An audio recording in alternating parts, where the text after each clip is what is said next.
இன்றைக்கி வெண்டைக்காய் மோர் குழம்பு எப்படி பண்ணுறதுன்னு பார்க்கலாமா?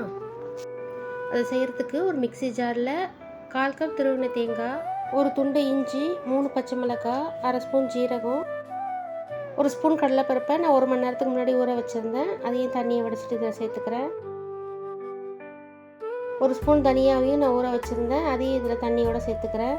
இதை இப்போ பேஸ்ட்டாக அரைச்சிட்டு வந்துடலாம். ஒரு கடாயில் கொஞ்சமாக எண்ணெய் ஊற்றி நம்ம கட் பண்ணி வச்சுருக்க வெண்டைக்காவை வதக்கிக்கலாம்.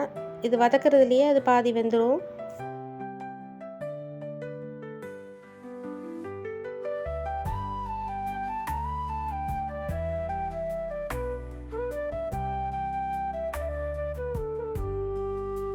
வெண்டைக்காவை இப்போ தனியாக எடுத்து வச்சிடலாம். இப்போ அதே பேனில் கொஞ்சமாக கடுகு, உளுத்தம்பருப்பு, 2 வரமிளகாவை கிள்ளி சேர்த்துக்கலாம்.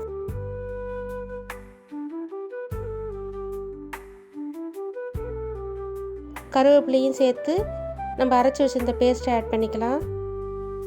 இந்த மிக்ஸி ஜாரில் இன்னும் கொஞ்சம் தண்ணி ஊற்றி நல்லா மிக்ஸ் பண்ணி ஊற்றிடுங்க. இதில் இப்போ நம்ம வதக்கி வச்சிருந்த வெண்டைக்காய், கொஞ்சமாக மஞ்சத்தூள், தேவையான அளவு உப்பு, கொஞ்சமாக பெருங்காயத்தூள் ஆட் பண்ணி நம்ம வெண்டைக்காய் வேகிற வரைக்கும் இதை கொதிக்க விடுவோம்.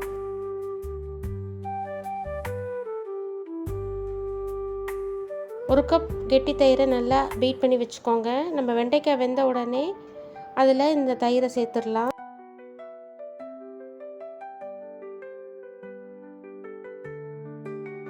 அடுப்பை ஆஃப் பண்ணிவிட்டு தயிரை ஆட் பண்ணுங்கள்.